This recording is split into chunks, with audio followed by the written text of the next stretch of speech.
Thank you, Professor Varoufakis. I interviewed 4 years ago here in Barcelona, and I remember perfectly the headline was, the IMF is doing now, so that was 4 years ago, what I was, blamed, I was actually punished somehow by the public opinion for asking, for advising to do.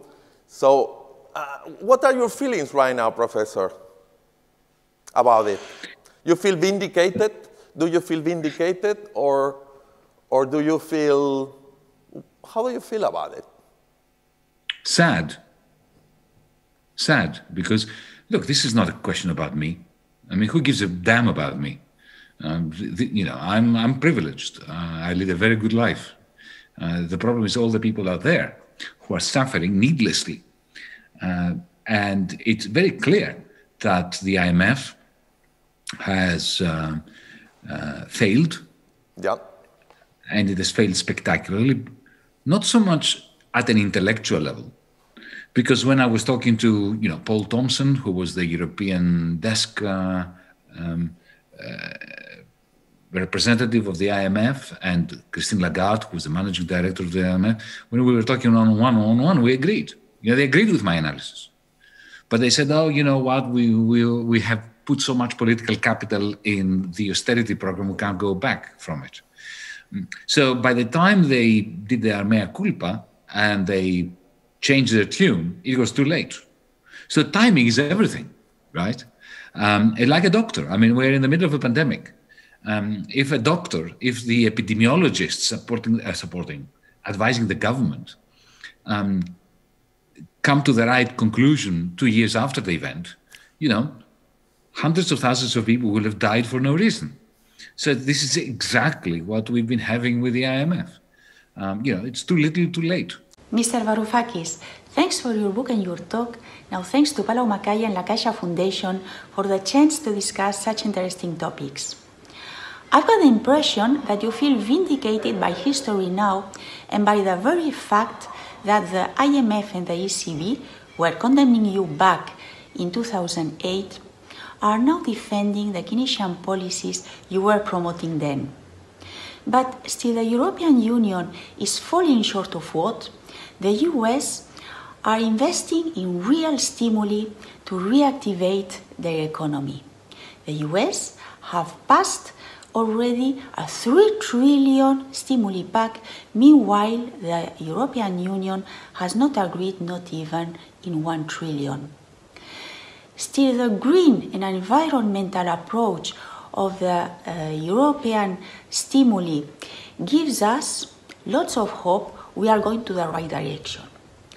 But above all, I do consider that the most important point in this European public investment agreement is that it could be the starting point for a real economic union, considering that for the first time in the European economy, we have agreed in somehow mutualizing debt.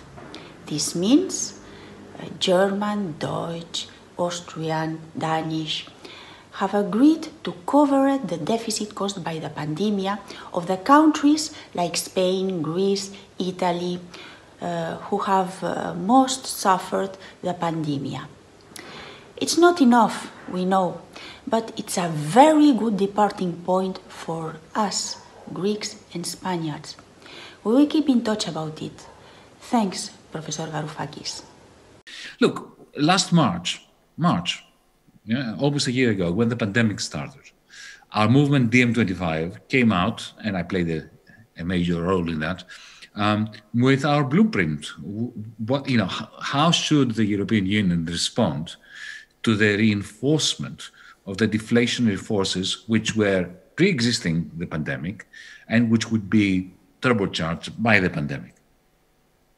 And whenever, I ask myself these questions, I always take into consideration the institutional framework and the institutional capabilities and difficulties.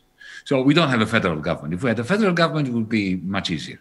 We don't have it. So I always try to ask myself the question, what can we do with institutions that we have and within the given treaties and rules and regulations? Because if you know, some time ago, you've seen that probably the text circulated by 100 economists across the European Union. Yeah, I was asking I didn't sign that. With Mr. Piketty, right?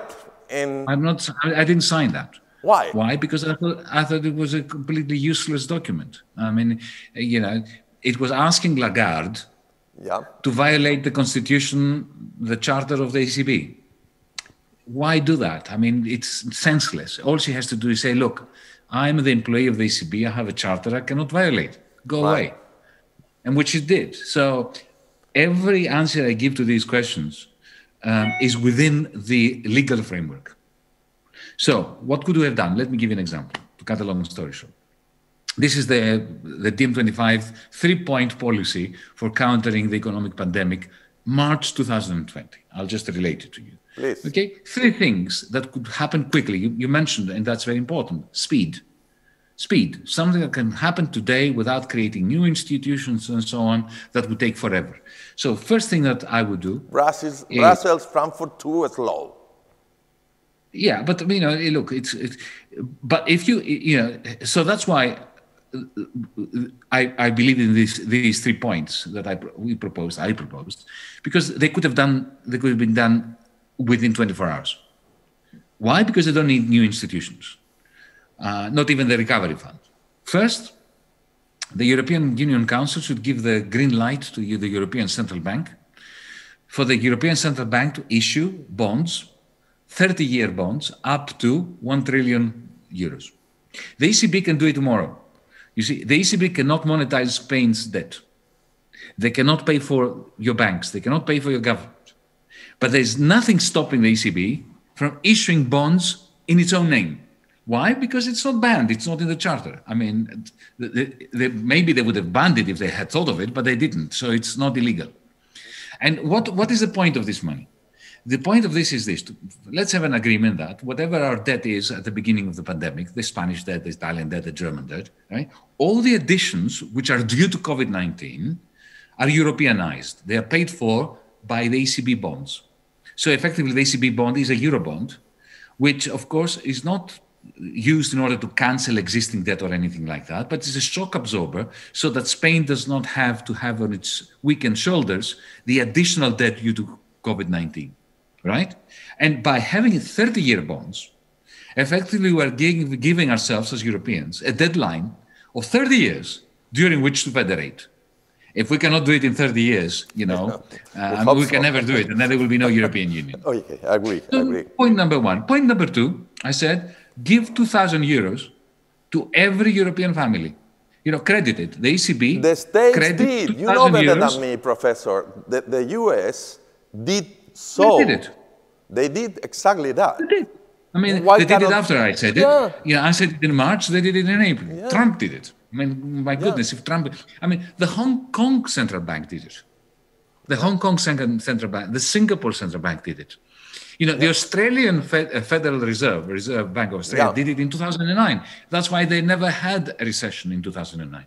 So we could do it. And I even calculate how much it would be. It would be 750 billion to do it. And that would go immediately into supporting the economy.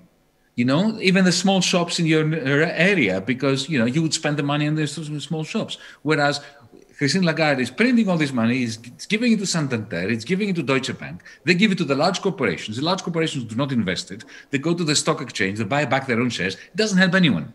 It's wasted energy. It simply increases inequality. Right. So that's the second thing. And the third thing, investment. You want an investment program? I want an investment program. Let's create a Green New Deal program to the tune of 500 billion every year by having the European Investment Bank issue bonds worth a net issue of 500 billion euros every year for 5 years. That's 2 trillion altogether over 5 years, which is quite moderate.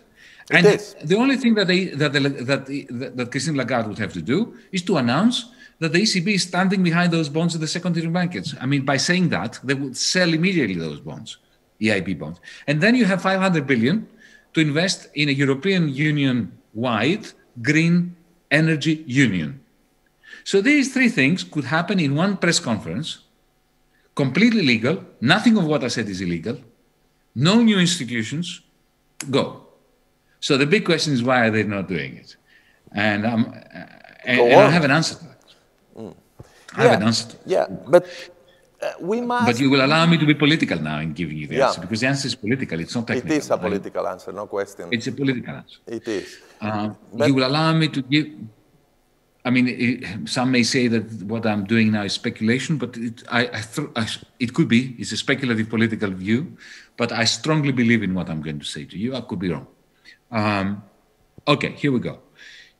If you look at the architecture of the Eurozone, it is an oligarch's dream. Because what do very rich oligarchs, industrialists want? They want a state. They want a state because the state provides them with security, with the police, with a central bank that prints money and gives it to their banker if their banker is going bankrupt. The oligarch wants all that. What the oligarch does not want is a government with the power to put its hand in his pocket and take money out to give it to the poor. Now, every capitalist country has the central bank that provides liquidity to bankers and to oligarchs, and a government with a capacity to transfer wealth. The United States can do it. The American president, or at least the Congress together with the president, can do it if they want to, right? They did it with Roosevelt once upon a time. In the European Union, the European Monetary Union, no government can do it. I mean, even if you take the most left-wing, progressive, whatever, and you put them in government in Berlin, forget Madrid, Berlin, they couldn't do it because they don't have the capacity. They don't have a central bank anymore. Not even the Germans have a central bank. I mean, the Germans can do a little bit more than the Spaniards can do, but not much, because you don't really have governments in control of either their fiscal or their monetary policy. So the European oligarchy is extremely happy with the system we have. And why? Because they have a central bank that produces trillions, right? Huge liquidity all over Europe, okay? They provide them with a single market. They provide them with security, with a legal framework. They have everything they need. And there is no government, either a European government or a national government, that can take money away from them and give it to the poor. Why would they want to change that? Everything I suggested in the conversation we had moves in the opposite direction. Suddenly, the European Union Council uses the ECB bonds in order to create, to Europeanize parts of the debt. It has a capacity to create a Green New Deal, to invest 500 billion. So suddenly, the state can redistribute wealth. It can give money to people's bank accounts, right? They don't want to touch this amazing construct that they have, which is giving them everything and denies every government. It doesn't matter whether it's a right-wing government. They just don't want any elected representative of the people to have any power over them. Mm-hmm. So why to change that, as you put it? They will keep fighting. Well, the question I probably should ask is, it looks like the narrative frame has changed in the direction that you were saying 10 years ago, 4 years ago. I mean, but the things haven't really changed at all. Is that what you are implying? Yes. The propaganda has changed, the reality has not. Okay. The propaganda has really moved on. Now they talk about common debt, the recovery fund, the tone has changed. We must... Yeah, absolutely. They've learned a lesson when it comes to propaganda. Right. The propaganda is much better. But remember, back in 2010, 2011, 2012, it was a catastrophe. Every Eurogroup meeting ended up in disaster. And then there was another disaster. So they were losing the propaganda war, and they were depleting the economic dynamism of the European Union. Now they continue to deplete the dynamism, the economic dynamism, but the propaganda is very good. Even Piketty or people like, various friends of mine have said, the recovery fund is a great move forward. It is not. And we can discuss it. Buenas tardes a todos y buenas tardes, señor Varoufakis. Primer punto que quería decirle, y es que llevo siguiéndole muchísimo tiempo y coincidiendo bastante con usted en muchos de sus análisis, ¿no? Sobre todo en la crítica a cómo las instituciones europeas enfocaron la crisis del 2008, que no es solo un problema de too little, too late, sino fundamentally wrong, ¿no? Yo creo que se equivocaron completamente en la orientación y la manera de enfocar esa crisis, ¿no? El punto 2 es que aquí seguramente usted y yo divergemos. Yo soy una pequeña reformista, no soy ninguna revolucionaria y creo que en política es mejor buscar los caminos transitables para mejorar ni que sea un poquito las cosas, ¿no? Que quedarse teniendo toda la razón sin poder incidir en nada, ¿no? Y yo aquí sí creo, seguramente que usted y yo tendríamos algunas discrepancias, pero para otro momento, ¿no?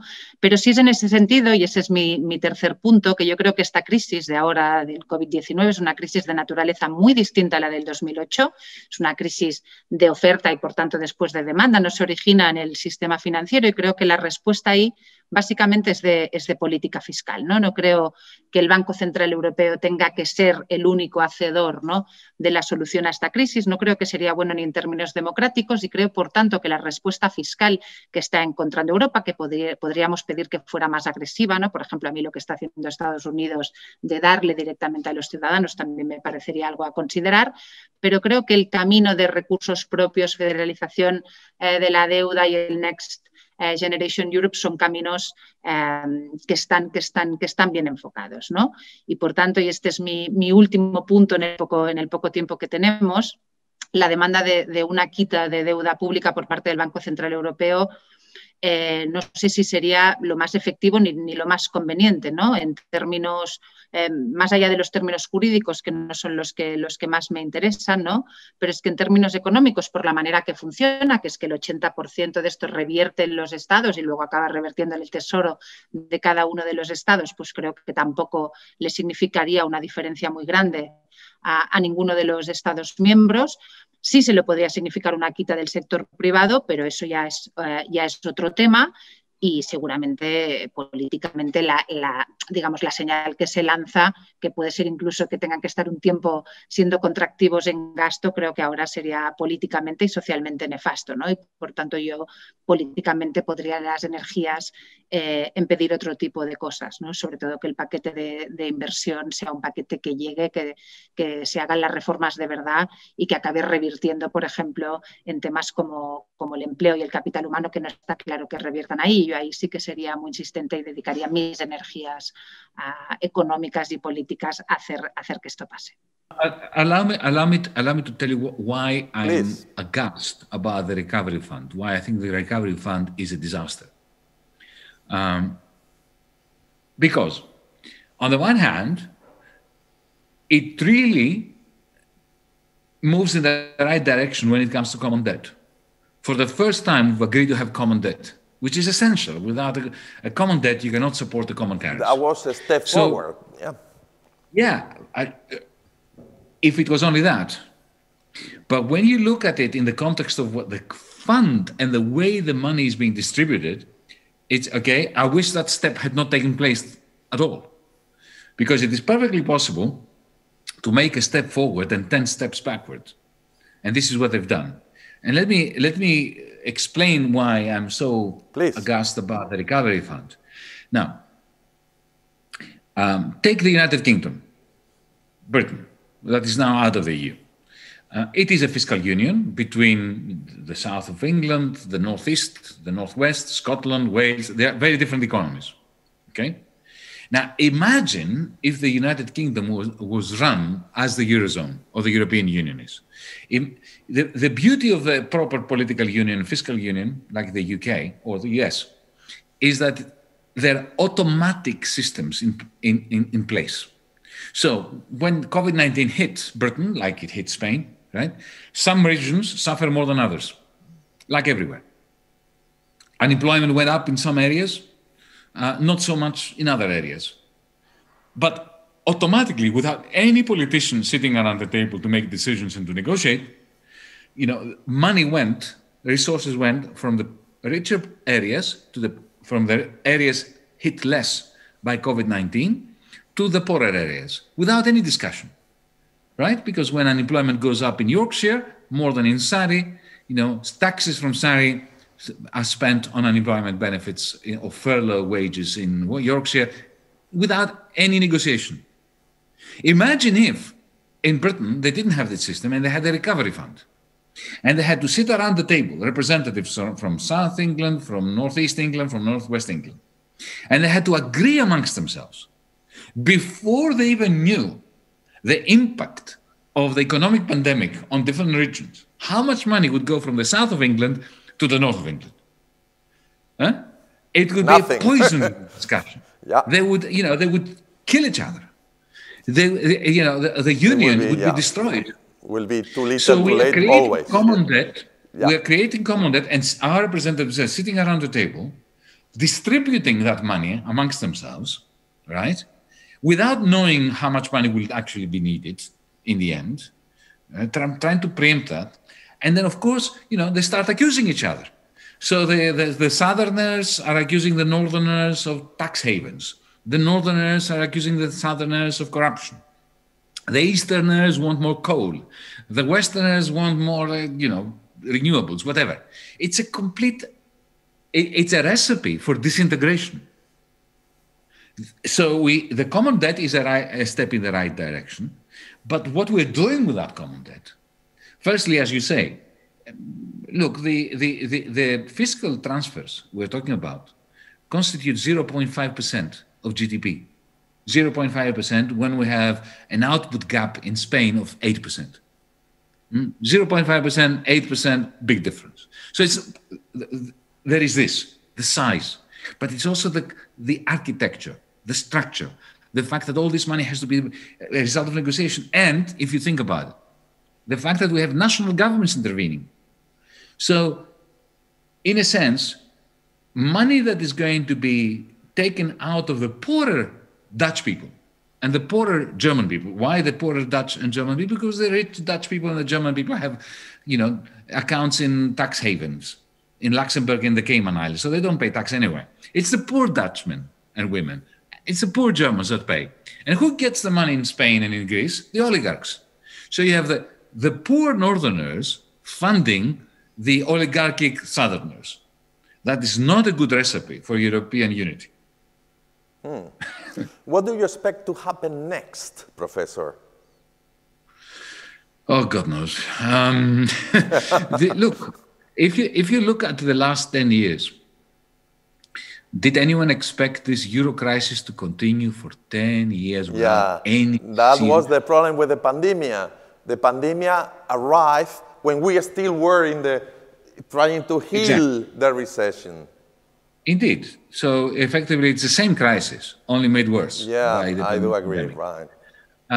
So look, Europe is very rich, so we can keep wasting our wealth for years.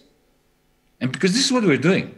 For the last 10, 11 years, we've been wasting Europe's resources, human resources, investments. We're falling behind. We're now behind the Chinese and the Americans on everything. Artificial intelligence, renewable energy. I mean, the Germans are still building lignite power stations in the year 2021. This is, you go to Germany, your phone doesn't even have a signal. Too little, we're too late. really Again, falling behind. Europe is slow. We're falling behind. And, the things that we are good at are now becoming obsolete. Yep. And the things that are going to be the wealth-creating industries of the future are in China and in the United States and in India. They're not here. They're not in Europe. So we are wasting. There is a lot of fat to burn, right? Yep. But we are wasting it. That is my concern. So my concern is not that there will be tomorrow morning some kind of break. Right. I don't believe there's going to be another Brexit, for instance, anytime soon. Yep. But the European Union is becoming increasingly relevant. Most forecasts for the coming year and 2022 show a healthy rebound of the economy throughout the European Union.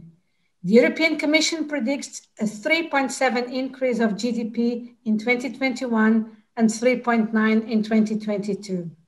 However, this will by no means mean a return to a pre-COVID world anytime soon, as there are caveats to such a predicted V-shaped recovery.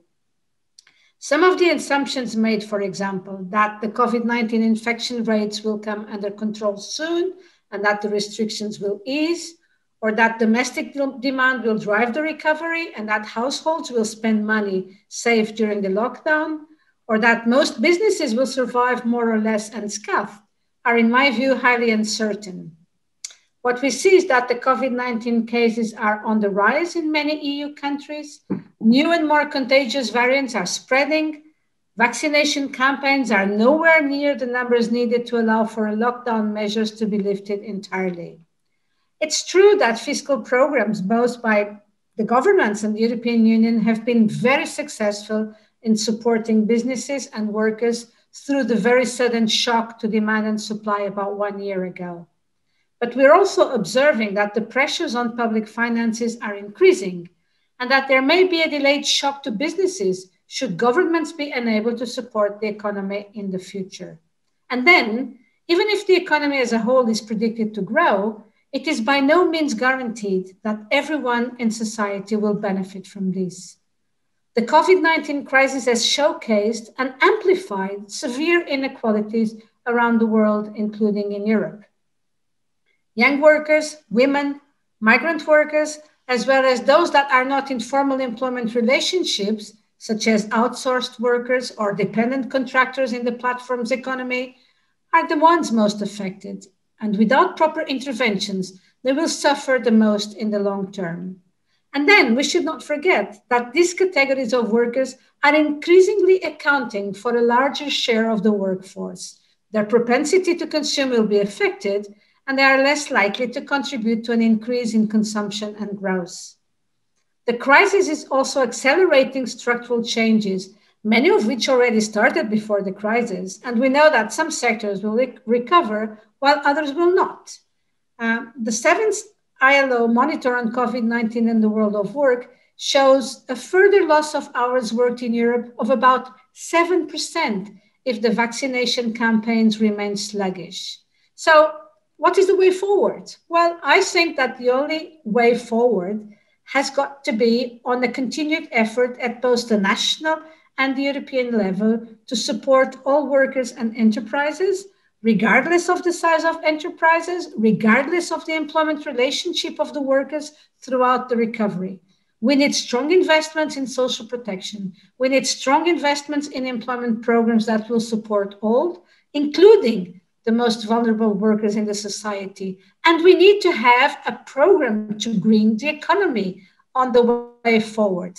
And another key of success, of course, lies on the social dialogue and on the active engagement of social partners at both the national and the European level in the design and in the implementation of the COVID-19 related policies.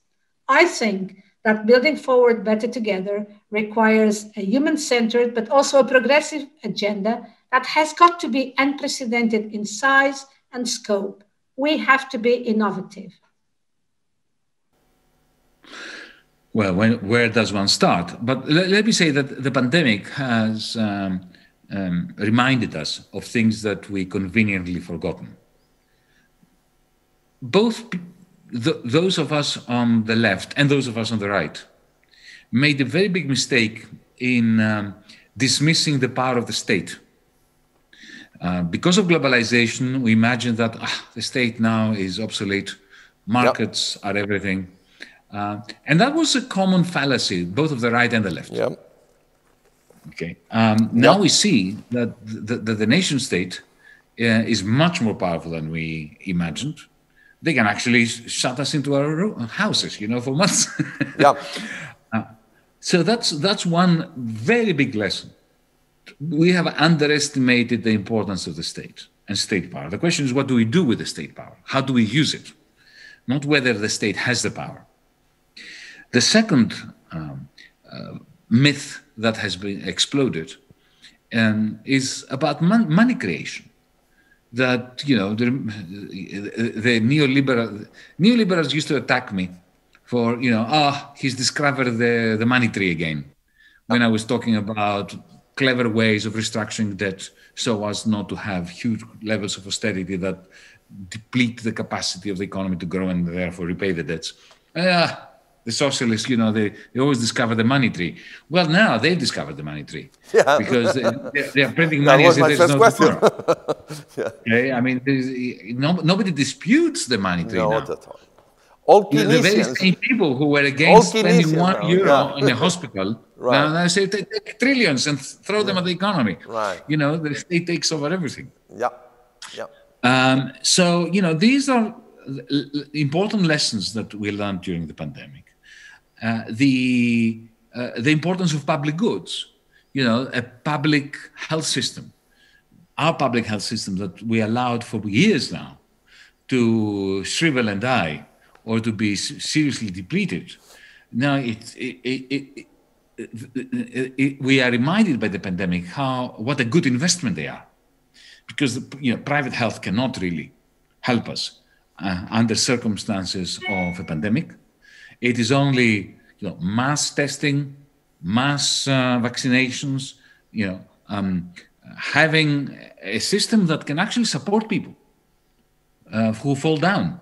Because that the difference between countries that did well during the pandemic and countries that did badly during the pandemic is effectively the capacity of public systems to support individuals, to support those who have to isolate. That this is the difference between Sweden and Greece. People in Sweden who had to isolate, they isolated. And they didn't starve. Here in Greece, people who isolated starved.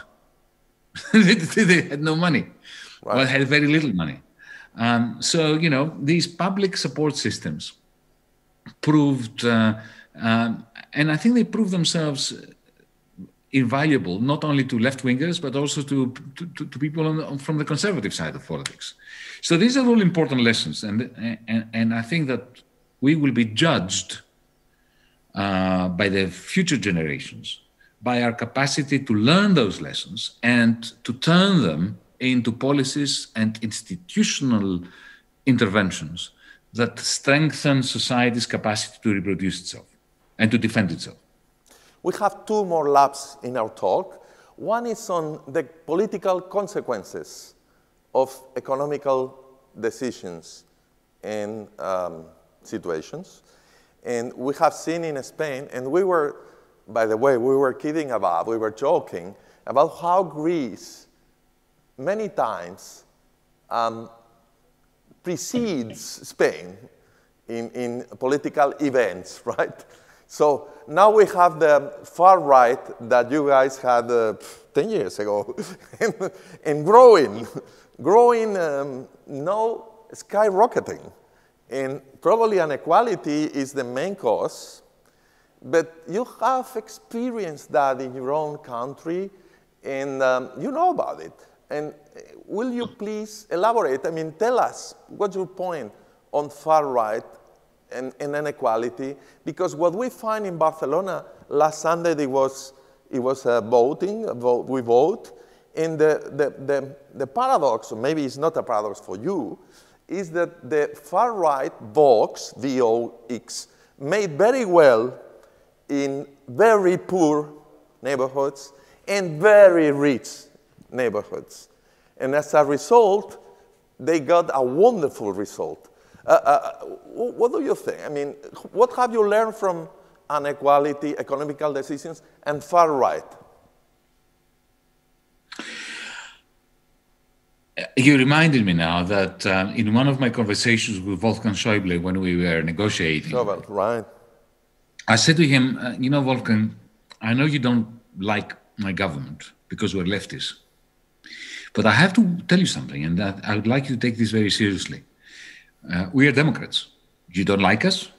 We don't like you very much. The feeling is mutual, but, we are Democrats and we're Europeanists.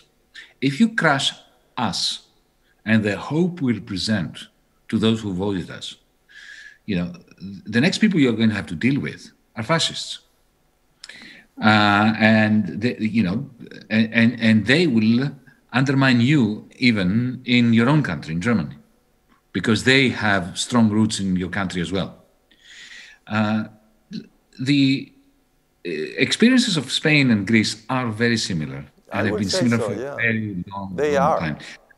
Let me remind you that when in 1936 you were having your civil war, in the August of 1936, we had a fascist party, a fascist dictatorship, 4th of August 1936, that was installed in Greece. Right. So we are moving in parallel. You know, you had your civil war in the 1930s, we had our civil war in the 1940s. We both entered the European Union on a wave of optimism with the Social Democrats, with Felipe González, you and Andreas Papandreou, us. I remember. And they were friends. Yeah. Okay. Together we changed the European Union in the sense that we created transfers through the Mediterranean programs for funding. So the two countries are much closer together than, let's say, Greece and Italy are, or Spain and Italy, for some reason. I mean, let's not get into too much detail on this. But, you know, what you explained, what you described, you know, how Vox gathered a lot of support in Catalonia, both amongst the very rich and the very poor. Well, this is exactly what happened with the fascists in the 1930s, both in Spain and in Greece. And, you know, it's not so much inequality as such that brings it on. It's hopelessness. It's a feeling of a population that feels humiliated when the progressives lose it, either because they give up, like they did here in 2015 when Tsipras surrendered to the Troika, or they're defeated, right? When the left stops being a credible source of a program of hope, and you have humiliation, and you've got, the most important thing is not so much poverty, it's a reduction in living standards.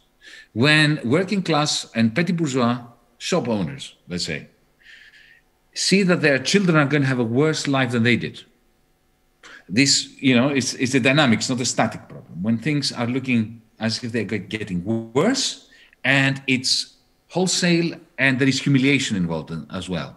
When people feel that they are refugees in their own country. Yeah, I was asking you about that, because we have the same problem.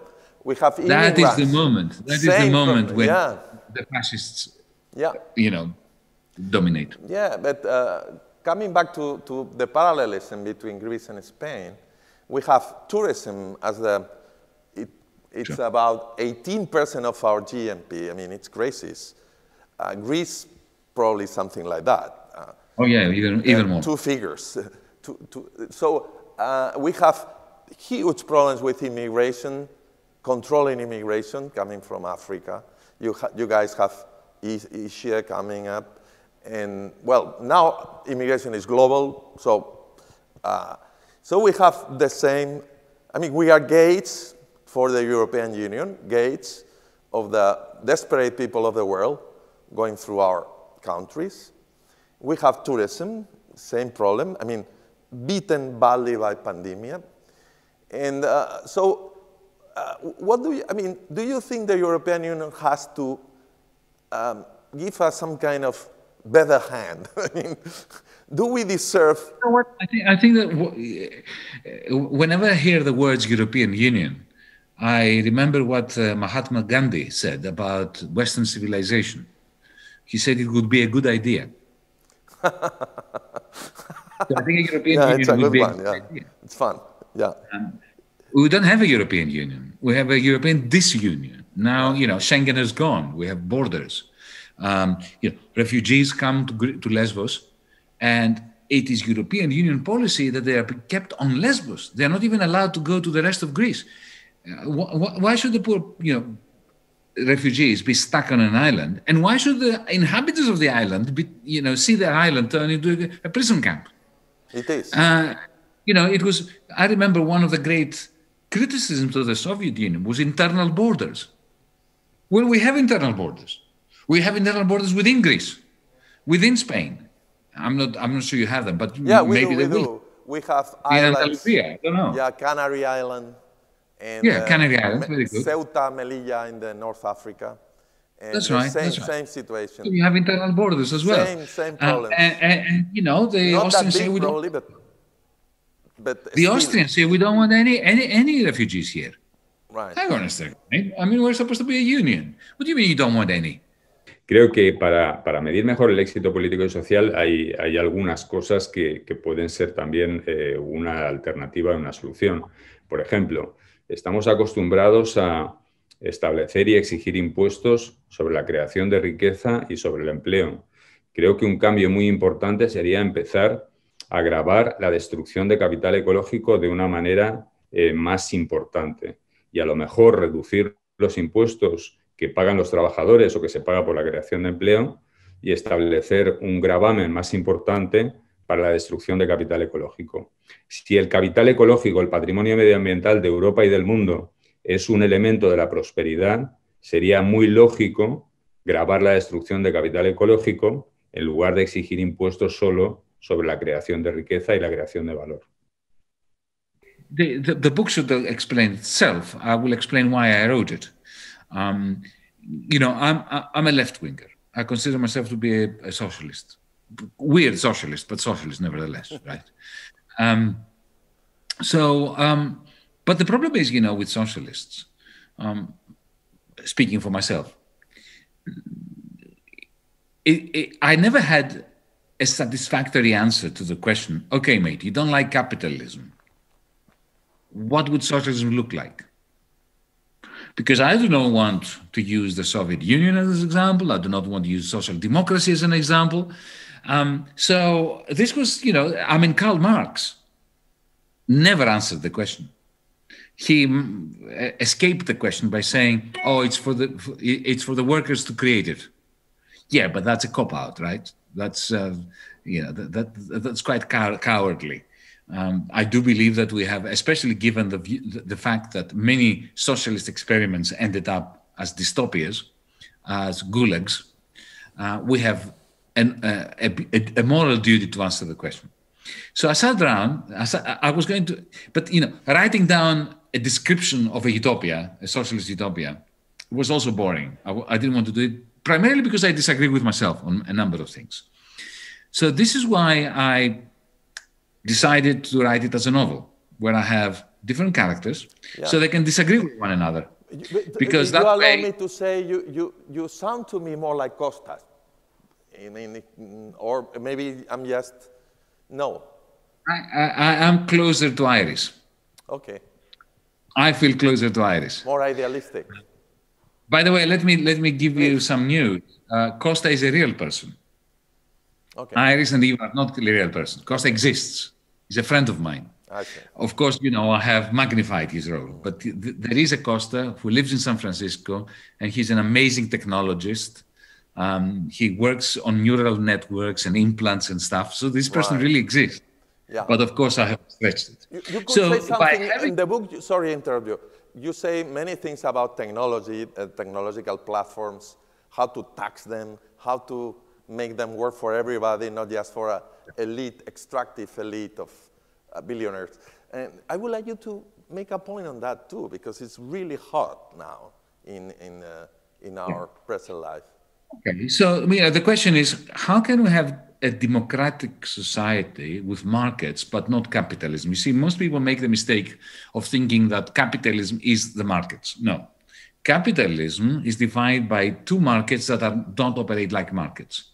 One is the labor market, and the labor market is nothing like any other market, because the moment you get employed, you exit the market. You enter a kind of mini Soviet Union when you go into Google to work. Right. You're not in the market. You are inside a hierarchy. Right. And the money markets that are not markets, really. I mean, you go to Goldman Sachs, you are in a science fiction world. Right. Most of the capital in there is fictitious anyway. It doesn't exist. It's thin air, really. So can we have a democratic society without labor markets and without financial markets?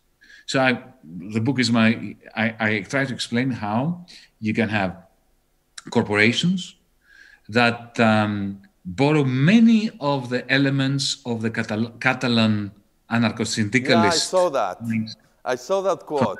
You go back to the beginning of the century, right? 1920s, 1930s. Anarcho-syndically, CNT and so on. But using modern technologies and applications and apps and so on in order to make it work. So the idea here is that corporations work freely, openly. They have nothing to do with the state. They are private, but you have one employee, one share, one vote. And I explained how that would work and what effect that would have generally on competition in the marketplace. Money is effectively transferred onto the ledger of the central bank. Everybody has a free digital bank account. So suddenly you cut out the private banks. You don't need them. And if you don't have shares that can be bought and sold, because every worker has a share, then suddenly you have no share market. And you know how finance could be sophisticated, technological, international. I have a common accounting unit that is managed by something like the IMF. I call it the International Monetary Project, IMP. Differentiated. I try to answer the question, what about land ownership? How can you move away from private ownership of the land while at the same time not have communes, to have a way in which land can be used, managed efficiently and liberally, in a liberal way, without the state telling you what to do and who lives there, but without private ownership. These were all very difficult questions, and I struggle a lot to come up, with answers. And I try to blend them in this, political science fiction, where I have characters disagreeing with one another, because, it's important. I'm not really settled. And you saw from the end of the book, which we do not want to reveal to our audience. In the end, I always leave the central question, how far are we prepared to go in order to bring about a better society? Because, a lot of crimes against humanity have been perpetrated by those who have traded on the public good. No dictator, every dictator has claimed to be working to create a utopia. Okay. So, I'm very, very skeptical of utopias, and I'm very skeptical even of my own utopia. So I was struggling to write a book which has this self-doubt in it and asks these pertinent questions and doesn't necessarily answer them, but provides the reader an opportunity to answer them. So, last question. New technology, as you say in the book, or Costas maybe more, makes it possible, right? Make possible another system, because we have now tools that we didn't have. But the question goes, okay, so if that utopia can happen, why would have the dystopia of Google concentrating money, billions, in the hands of very few, a handful of extractive elite billionaires? Why and what should be done? Taxing will be... That's how history works, isn't it? Think about it. The way we escaped feudalism and the tyranny of the Middle Ages, the way we had Enlightenment and then modernity, was through the concentration. Two things happened. One is technology, right? Just like in my book, technology has always been a driving force of history. It was, since Marx. From the beginning, the discovery of how to melt iron ore and turn it into steel. That really sped up history magnificently. We went to the Iron Age. In the Iron Age, we started counting time in terms of decades, not centuries or millennia. So technology is the driving force. Technology creates power. Power is usually held by a few, the oligarchs, who use it for their own purposes. That creates conflicts. And the combination of these social conflicts and the technological innovations drive history. So Google was essential in the same way that Henry Ford and Thomas Edison were crucial for moving away from the 19th century. The big platforms. And having the platform companies.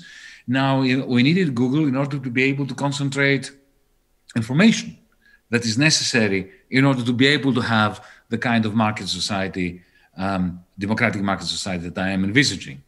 But I was giving a talk in Google. I was invited. It was great fun. I gave a talk at the Google campus in California. Good point. And I said, good point. And I said to them, yeah. You guys, you've done in humanity a major service. Yeah. You created a capacity to concentrate information in a way that we never had it before. You created effectively a human right, because now search is a human right. If you deny me the right to go into the Google search engine and search for stuff, you're denying me a human right. But then I added to them, the problem, however, is when you create a human right, you can no longer be allowed to monopolize it. So now we have to take it away from you guys. Good point. I don't know if they will ask to come back next year.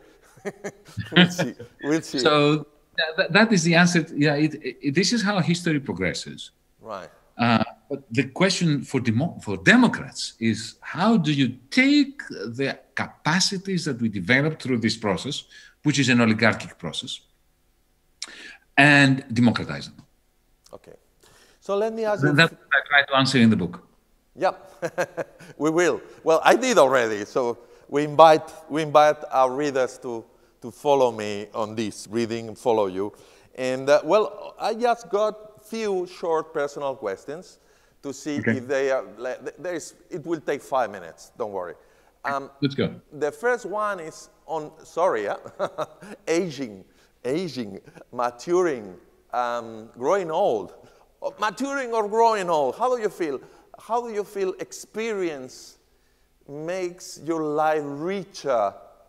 And how do you cope with time, with the time and space, in fact? How do you feel about being 1 year old every year?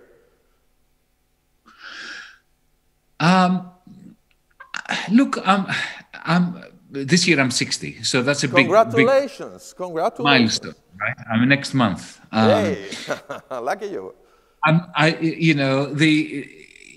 For me, one thing really matters, and that is that I'm happier now than I have ever been. Great. Yeah, so I'm really privileged, and that is in the end all that matters. Would I want to go 10 years back? Under no circumstances. 20 years back, no. I think of myself in when I was in my 20s with a lot of warmth, but no nostalgia whatsoever. I really do not want to go back to that period of my life in the 1980s. Under no circumstances. Lucky you. I'm a bit worried that my right shoulder hurts a lot more than it used to. Those ailments. But you still got the motorbike. You still have the motorbike. The same one. Okay, good. The same. Great. It's out there. Great. Lucky you. Lucky you. Yeah. You don't move to the bikes here. We are moving. Let's go. We are changing to the bike. Let's go. Cycling. Well, anyway. Oh, you mean bicycle? Yeah. No, I need my. Not the same feeling. Not the same feeling. We consider. I used to be a cyclist when I was young, but the bike feels better. I mean, I've been the motorbike. Cycling for many decades. Great. So you were born. Just recall us. You have double nationality, right? Double citizenship. Yeah, Greek and Australian. Okay, and you are now in the Greek Parliament. That's correct. Tell us a little bit, just a short sentence about being there, being part of everyday's political life in Greece. Oh, it's extremely gratifying because this time, unlike 2015, I'm part of a party that I helped create, Meta 25. Yeah. Which means there are no backstabbings. In 2015, I was part of a larger party with many sections and factions I and so on. remember. Even We me. create now our party, Meta 25, is a party created by people who do not like parties. Okay, perfect. We do not like politics, we do not like parties, but we cannot allow the same old parties to continue ruling. All right. So it's a gang of people who do not want to be elected, who do not want to be ministers, who do not want to be members of parliament, who are doing it as a chore, as a duty. And, you know, if the key to being happy and genuine as a politician is not to be a politician. So if tomorrow, you know, we are not in parliament, it doesn't matter. Yeah. We're not going to be upset. This is not, you know, something that we've been wanting to do. Right. It's like taking the rubbish out at night. Yep. Yep. You take the rubbish out at night because not because you enjoy it. Right. But somebody has to take it out at night. Okay. Someone has got to do it, right? And what else we ask? Oh, you got 3 kids, right? Between my wife and I've got 1 biological child of my own. Congratulations. My wife has 2. Together we have 3. Great. Everybody's okay with even the pandemic? Everybody's healthy and happy? Everybody's healthy and happy. Lucky. My daughter is in Australia. This is where she's growing up. Congratulations. Yeah. And last 2 things were, one was, I asked you about your creed, you told me once that you were a humanist believer, something like that. Still, yeah. It still works. That has not. Great. That has not changed. And we always ask people about their politics, but we had 1 hour talk on that. So it's more than enough. I really appreciate your help and your talent. Thanks a lot. Thank you so much. Thank you. Thank you, Yanis. Hola. Bye. Have a good night or day. To you. Bye-bye. Bye.